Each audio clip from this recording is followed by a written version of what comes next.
Bueno, entonces eh, vamos a empezar a mirar el primer caso de secuenciación, que es la secuenciación en una sola máquina.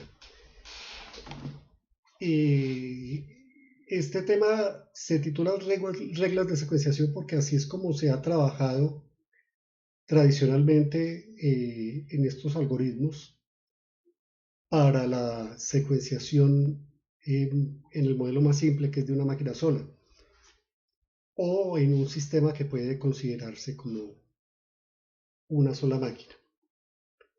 Entonces, estas reglas de secuenciación tienen esta conceptualización y luego pues vamos a mirarlo con un ejemplo.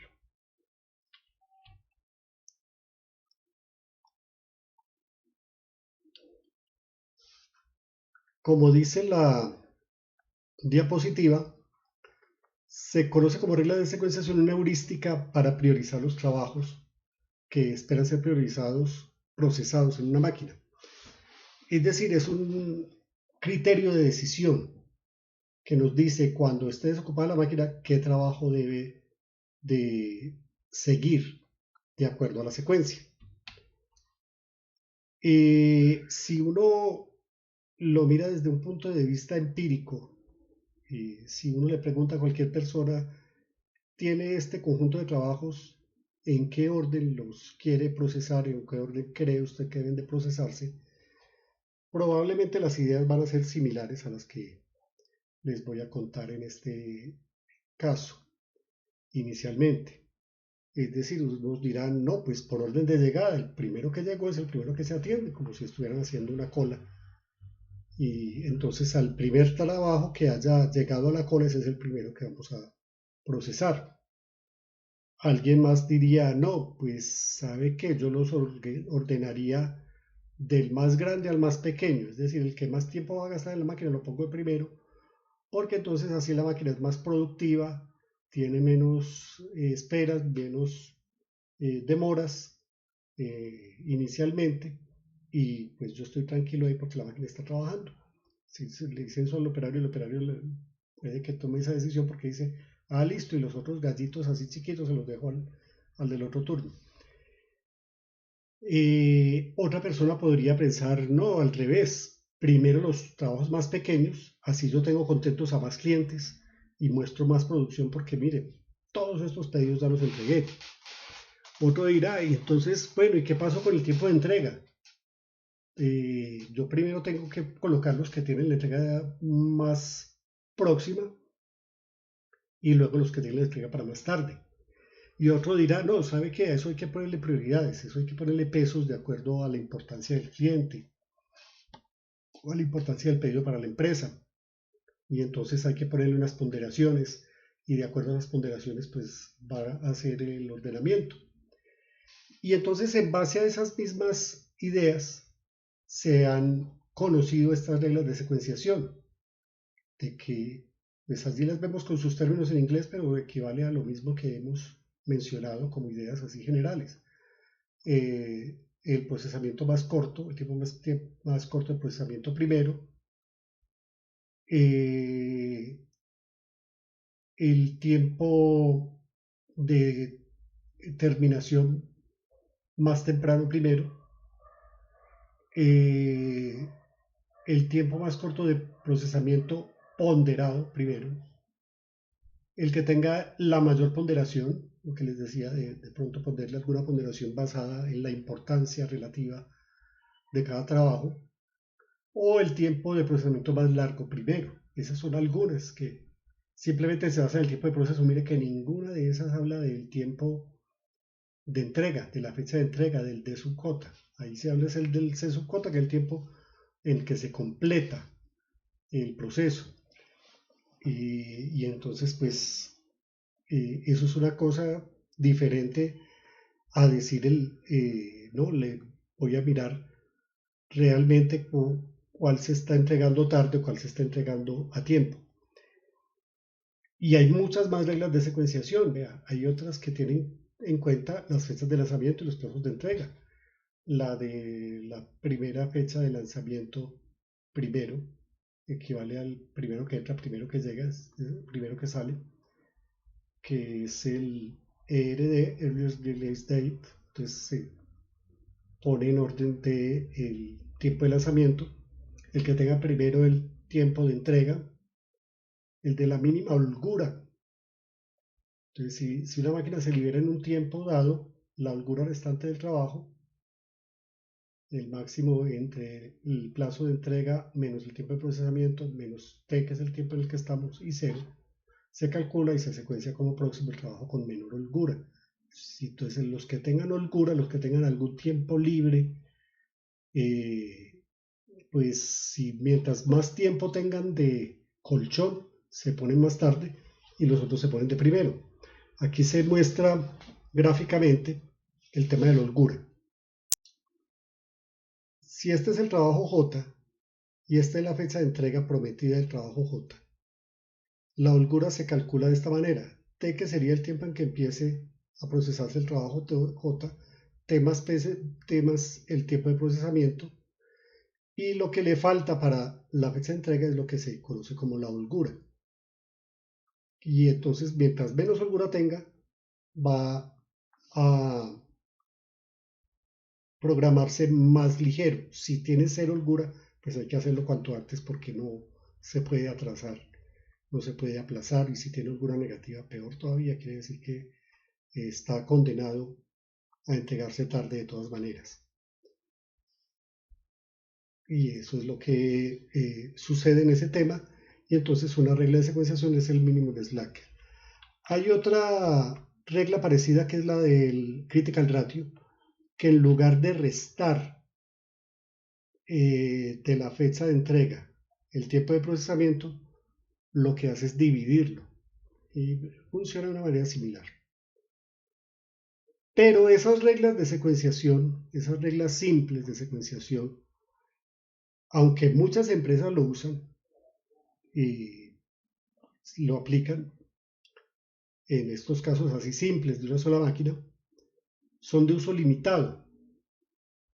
Y cuando se tienen ya objetivos más complejos, cuando ya tenemos mayor complejidad en el proceso, en la programación, en las condiciones, en las restricciones que hay que tener en cuenta, ya pues dejan de ser tan útiles y si tenemos muchos pedidos, pues menos aún. Y entonces pues pueden haber ideas como la combinación entre algunas reglas para tener un resultado significativamente mejor. Aquí en la presentación se habla de las reglas de compensación de secuenciación compuestas, que es combinar series, algunas de las que hemos mencionado, y pues como cada una tiene su propio parámetro de escala, pueden combinarse proporcionalmente para contribuir a una expresión más compleja. Esa es una idea, combinarlas. Entonces uno le pone algún peso. Y entonces aquí hay un ejemplo, no lo vamos a mirar con detalle. Entonces dice, vea, si se tiene un problema de una máquina sola, de acuerdo a la notación, cuando tenemos ese 1 allá arriba, significa que es una máquina sola. Y cuando tenemos S por WJ por T sub J, es la tardanza ponderada. Y se clasifica como NP, casi todos los problemas de secuenciación son NP. Ese NP significa que es un problema no polinomial desde el punto de vista matemático, es decir, que la complejidad del problema es tal que no puede reducirse a la complejidad de un polinomio. Si fuera un polinomio, pues sería, digamos, algo más factible de resolver por un método exacto o por un método rápido. Generalmente eso no es posible y por eso se necesitan heurísticas. Y entonces aquí pues se sugieren algunas y se sugiere combinarlas para hacer esa secuenciación. Entonces una regla de secuenciación compuesta sería esta que se propone ahí, que es el costo de tardanza aparente. No nos vamos a detener en esto, porque pues, como bien lo dice la presentación, las reglas básicas de secuenciación son de uso limitado y solo generan soluciones óptimas en muy contados casos. Pero pues esta propuesta que hay allí de una regla de secuenciación compuesta habla de que se secuencia un trabajo a la vez. Cada vez que la máquina queda libre, se calcula un ordenamiento para cada trabajo con ese algoritmo que entonces pondera el costo combinando el WSPT, que tiene que ver con un tiempo de procesamiento ponderado, y MS, que es la menor holgura. Y entonces el trabajo con el mayor índice se coloca de primero y así sucesivamente. Hay varias reglas de secuenciación que funcionan así, con estas combinaciones y ponderaciones, y se utilizan en diferentes áreas, por ejemplo, en ingeniería de sistemas, donde se ordenan los trabajos, en qué orden se les va a asignar el tiempo del procesador. Las ventajas de las reglas de secuenciación, la primera es que son muy fáciles de implementar, que son muy simples, son muy intuitivas. Es decir, como les decía, a cualquiera se le ocurre una regla de secuenciación de esas. Dice, pues esto hay que ordenarlo, pues muy listo, ordenémoslo de mayor a menor, de menor a mayor, por fecha de entrega, ordenémoslo por orden de llegada. Es sencillo. Hoy en día simplemente con Excel usted le dice a Excel que le ordene por este criterio, por este otro y listo. Ahora, son rápidas, claro, por supuesto, porque inmediatamente tienen una respuesta, eso no tiene mucho complique en el cálculo. Por otro lado, eh, estas reglas de secuenciación, en muchos casos, sobre todo en casos de pocos trabajos, encuentran soluciones aceptables rápidamente, en un tiempo relativamente corto, son eficientes computacionalmente. Y en algunos casos inclusive llegan al óptimo, es decir, la mejor solución posible. Las desventajas es que en la práctica pues se limitan a unos problemas muy simples, a unos casos muy eh, elementales de secuenciación, y en ocasiones pueden llegar a soluciones impredeciblemente malas, es decir, pueden llegar a una solución muy mala. Por eso recomienda combinarlas o recomienda probarlas todas y escoger de pronto la mejor, o hacer una combinación de todos los resultados, o hacer algo que considere todo lo que haya allí.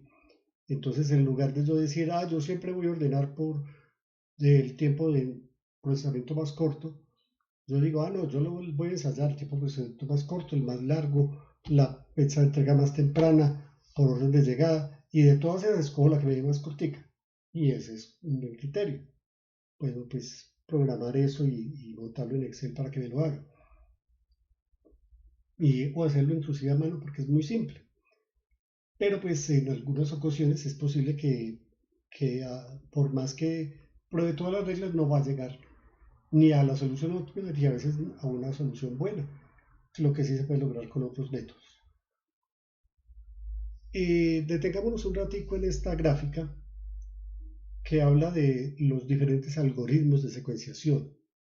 Nosotros no nos vamos a meter mucho en la parte matemática de cómo funciona el algoritmo, nosotros los vamos a aplicar, ya están implementados paquetes de software y podemos utilizar de alguna manera el Excel en algunos casos para buscar una mayor productividad en estos algoritmos.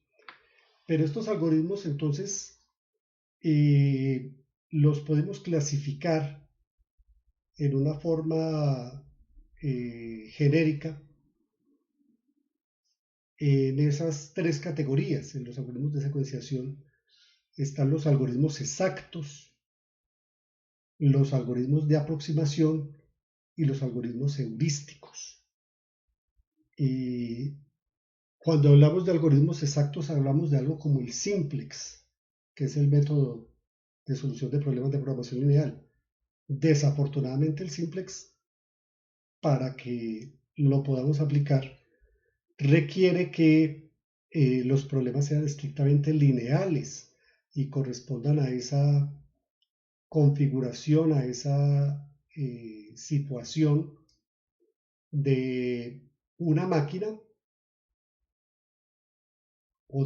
perdón, de una máquina no, esa situación de una función objetivo y unas restricciones, todas lineales. Entonces los algoritmos exactos no son aplicables a todos los métodos o a todos los casos, porque no en todos los casos encontramos esa simplicidad y esa facilidad de decir esto es un entorno de ecuaciones lineales, es un sistema lineal completamente, hay una linealidad, hay una condición de no negatividad, hay una función objetivo de maximizar o de minimizar y listo, y de una vez lo podemos resolver. Y, pero desafortunadamente, como les digo, no siempre se pueden aplicar. Está lo que se conoce como algoritmos de aproximación.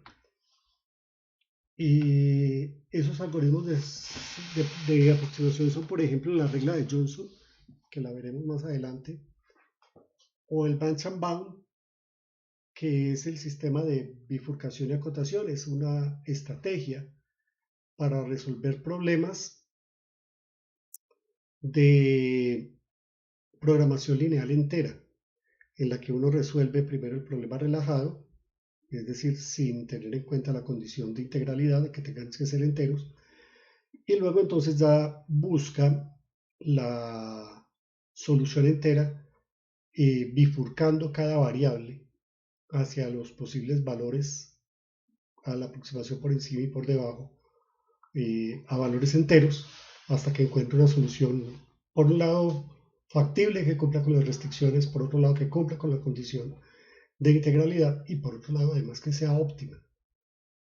Y esos algoritmos son efectivos, pero son lentos para su aplicación.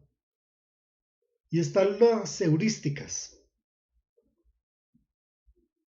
Las heurísticas, por definición, se llama heurística un procedimiento que no tiene una demostración matemática completa que lo sustente, de que nos demuestre que siempre llega a la solución óptima, como ocurre, por ejemplo, con el método simplex. El método simplex es un algoritmo que no es heurístico, es un algoritmo que tiene por detrás una demostración matemática de que, pues obviamente cumpliendo con las condiciones del algoritmo, va a llegar a la solución óptima. Pero, como les decía, esos algoritmos no son posibles de aplicar en la mayoría de los casos de problemas de secuenciación. Entonces, por eso se plantean otras soluciones. Alguien las llamaría empíricas, pero no, la heurística siempre tiene un poquitico de conocimiento por detrás, es decir, siempre tiene algo de la experiencia de la persona que la propone, que dice, ve, a mí me ha funcionado bien esto por esto y esto, de esta manera, yo secuencio los trabajos aplicando este principio y eso funciona. Entonces, de allí vienen estas heurísticas constructivas, esas que acabamos de mirar, que el tiempo de entrega más temprano, que el orden de llegada, de acuerdo a la fecha de entrega, al tiempo de procesamiento, etc. Eso es lo que llamamos las reglas de secuenciación, que son heurísticas constructivas, que se construyen, digamos así, a partir de los elementos del problema. Y está lo que se llama las heurísticas de mejora o las heurísticas de optimización, que son ya unos algoritmos un poco más sofisticados, entre los que están las metaheurísticas, y hoy en día se habla de las mateheurísticas.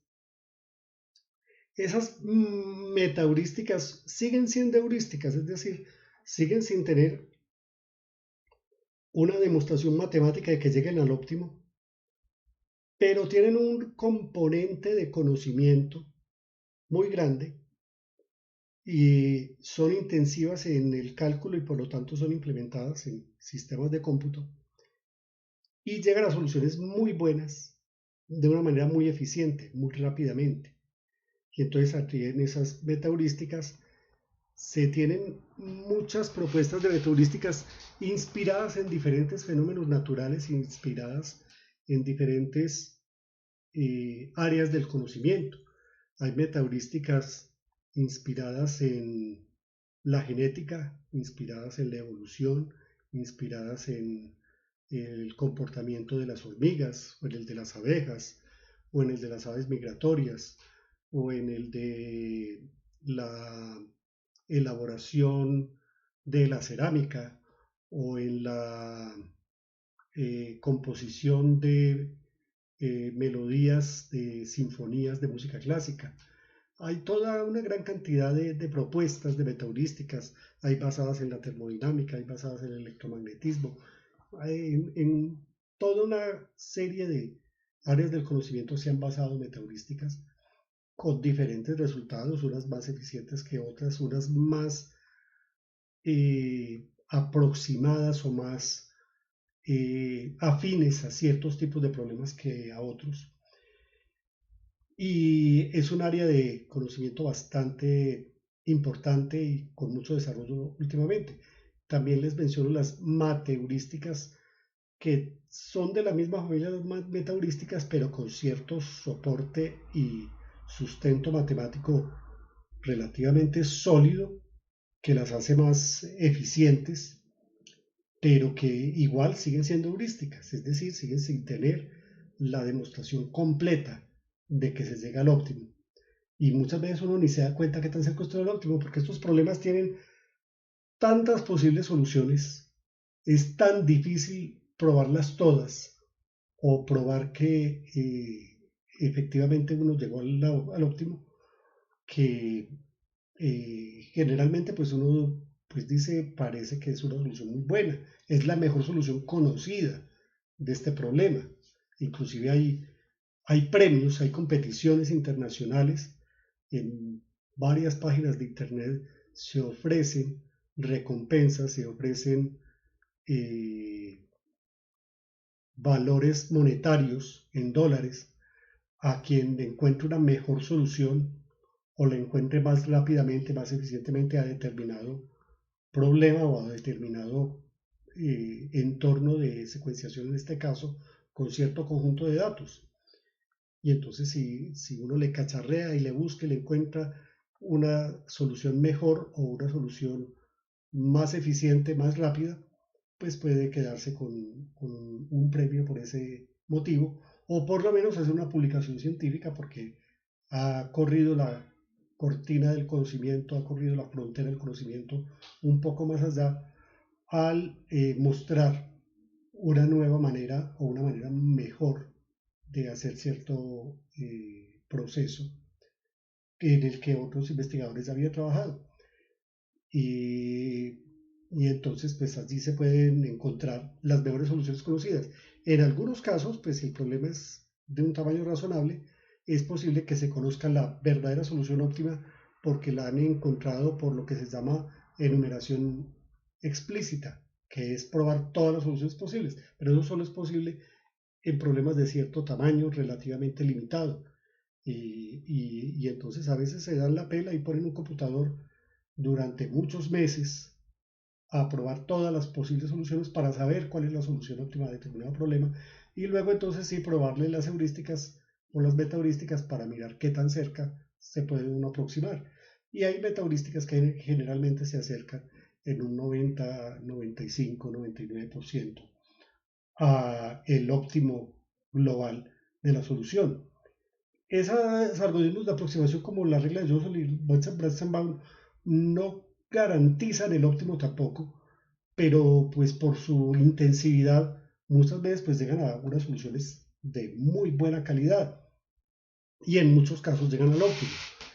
En un problema, no era de secuenciación, pero era un problema que se puede dar aquí el valor de la comparación. El Branch and Bound se demoró 1 millón de iteraciones y 24 horas para llegar a la solución óptima. Una meta heurística, un algoritmo genético, llegó al 99,9% de ese óptimo, porque era un problema de maximización, llegó al 99,9% de ese óptimo en menos de 5 minutos. De ahí entonces que las meta heurísticas son más eficientes para resolver estos problemas. Entonces, en los problemas de secuenciación, es aconsejable utilizar las metaheurísticas o utilizar una implementación de esas metaheurísticas para solucionarlo por su eficiencia, por su calidad. Dan soluciones de muy buena calidad en un tiempo bastante razonable, bastante eficiente. Podemos mirar en este gráfico cómo son el tiempo de procesamiento y la probabilidad de error o el error medio de esos diferentes posibles métodos. Miren, las reglas de secuenciación, esas reglas simples de secuenciación, ¿qué tienen? Tienen un error bastante alto, ¿cierto? Del orden del 20%, pero tienen la solución muy rápido. Las metaheurísticas tienen una solución, o sea, con un error menor en un tiempo más razonable. Y este gráfico, asimilémoslo, eso es exponencial. Ese gráfico es como si estuviera en papel logarítmico. Es decir, si la regla de secuenciación le saca la respuesta en segundos, la metaheurística se la saca en minutos. Y el branch and bound se lo saca en horas o en días. Con menos error, pero menos eficiente. Se demora más tiempo. Entonces, si uno no está buscando el óptimo global, porque no le interesa y porque no es necesario llegar a esa sofisticación, algunos dicen lo mejor es el enemigo de lo bueno. Si yo estoy en una empresa y tengo que estar programando producción todos los días, o cada 8 días, yo no puedo esperar a que el plan Kanban haga el millón de iteraciones. Yo uso la metaheurística y tengo una solución excelente, de muy buena calidad, en muy poco tiempo. Y entonces eso me va a ser más útil a mí para resolver el problema. ¿Por qué? Porque voy a tener cómo tomar una decisión con una solución que yo sé que es muy buena, es muchísimo mejor que la regla de secuenciación. Normalmente en problemas de secuenciación yo he visto que la metaheurística le gana a la mejor regla de secuenciación poniéndolas a todas a competir por lo menos por un 30% en la calidad de la respuesta. Y eso pues es bastante bueno y bastante satisfactorio para uno utilizarlo y para programar. Y generalmente pues la metaheurística a veces tiene una propiedad que es que converge a la solución óptima, converge a una solución que tiende a repetirse muy constantemente, muy frecuentemente. Entonces uno dice, tiene un grado de atracción hacia esta respuesta, que seguramente es el óptimo global.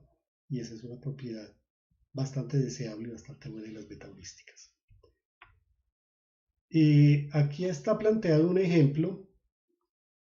Este ejemplo lo vamos a desarrollar en Lekin, primero que todo. Entonces, en este momento vamos a abrir el software Lekin para digitar ese problema. El software Lekin pues ya lo deben ustedes de haber instalado. Está el enlace del archivo comprimido en el Moodle. Descargan ese enlace. Ayer también lo coloqué en el chat de la sesión de Meet. Y en ese enlace ustedes descargan ese software, lo descomprimen y corren el instalador.